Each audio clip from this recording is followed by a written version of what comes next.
निर्वी तो नहीं बता पाई, बट तुम जरूर बता चुके हो कि हाँ भाई कौन पर्सन ROR बनेगा, कौन RNOR बनेगा। याद करो मैंने कहा था कि पहली बात लास्ट शॉट के अंदर मैंने कहा था कि दो लोग ऐसे होंगे जो हमेशा RNOR बनेंगे, बट उन सबको छोड़ के दो कंडीशंस होंगी। अगर आप दोनों की दोनों कंडीशन सेटिस्फाइड करोगे तो ROR बन जाओगे। अगर कोई एक भी कंडीशन सेटिस्फाइड नहीं करोगे तो आप RNOR वाली कैटेगरी में आ जाओगे। वो दो कंडीशन कौन सी है?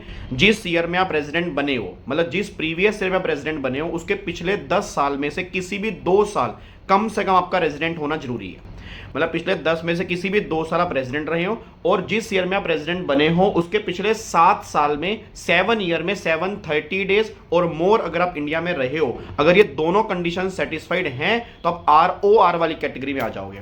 सर हम RNOR कब बनेंगे? अगर आप पिछले 10 में से 9 सालों में NR रहे या 729 डेज या उससे कम रहे पिछले 7 साल में, इन दोनों में से किसी भी एक केस में फॉल कर गए तो RNOR बन जाओगे। तो ऑलवेज ये बात ध्यान देना, ROR बनने के लिए 2 बार रेजिडेंट होना कम से कम जरूरी है और 730 डेज और मोर होना जरूरी है। इन्हीं दोनों बातों के बेस पे आप बनोगे ROR।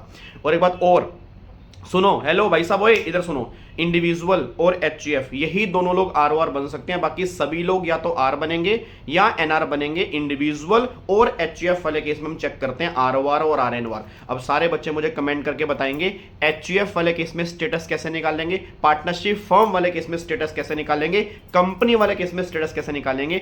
फिर इस चैप्टर को बहुत जल्दी पैकअप करके हम इसके बाद चैप्टर स्टार्ट करेंगे salary, house property, PGBP, capital gain, other source, उनके शॉर्ट्स आपके आने शुरू हो जाएंगे। जय हिंद। फॉलो करते रहो इस सीरीज को, चैनल को सब्सक्राइब करो और प्रेस करो बेल आइकन का बटन। जय हिंद।